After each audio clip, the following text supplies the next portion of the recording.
This is just a quick video about how to use the new Midmark Cardell, or touch Cardell, being plugged in. The power for this machine is on the left hand side if you're facing it. Press that down and the machine will come on. And it's going to be ready to start monitoring straight away. Up the top here we have our ECG line, which you can change on the right hand side to be reading from the ECG. You can also, by tapping it, bring up the option to change the heart rate source. You can change the heart rate source from auto to ECG to SpO2. So if you haven't got the ECG leads connected to the patient, you can select SpO2 and that's going to then bring up the heart rate on the right hand side of the screen as well. Escape by pressing the X and X again. Next line down we have our SpO2. Same thing, it's going to be reading our SpO2 and our pulse rate with that on the right hand side. Next line down is our capnograph. We are just in the process of troubleshooting this, but what we're eventually going to get is a waveform from our Respironics low flow CO2 monitor there. It's going to give us our CO2 reading and our rest rate and our in CO2 as well. Just next to that is our temperature probe. Now the temperature probe is plugged in and the probe is just connected down here. Now for these probes, you can either do it through the esophagus or you can also do it rectally as well. Please make sure that it is cleaned adequately after being used rectally.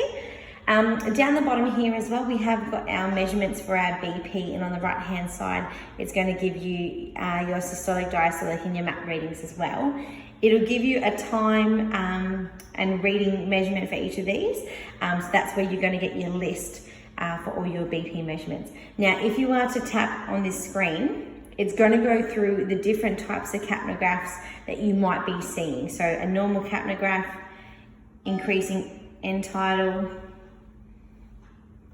decreasing end tidal, rebreathing, an obstruction in the airway,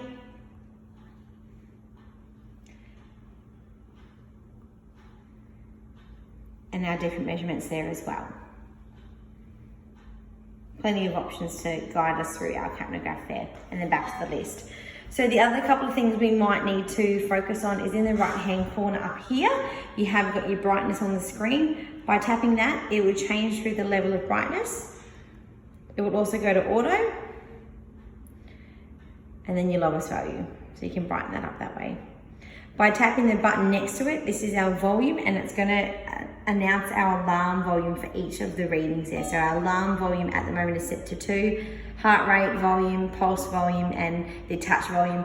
At the moment that's off, so depending on the user, you can actually turn that on so that each time you press a button, it's going to beep. The less beeping, the better in some ways. That's probably all you need to know at this stage. If you do need to inflate the cuff, you can either do that by pressing the BP on the screen. You can also do that by tapping the BP that's down below, that blue icon just there. So that's the basics. The date and time in the right hand bottom corner, and up the top is we can also change our parameters of what type of patient it is and enter our patient info. So this is where you can also change the patient type: horse, dog, cat, other. So we'll keep it on dog at the moment, but of course if that changes, please remember to change that too, and your parameters will change. But that's a basic video of what the machine is going to read for us, and we'll update you when we've got some more info on the capnograph. Enjoy!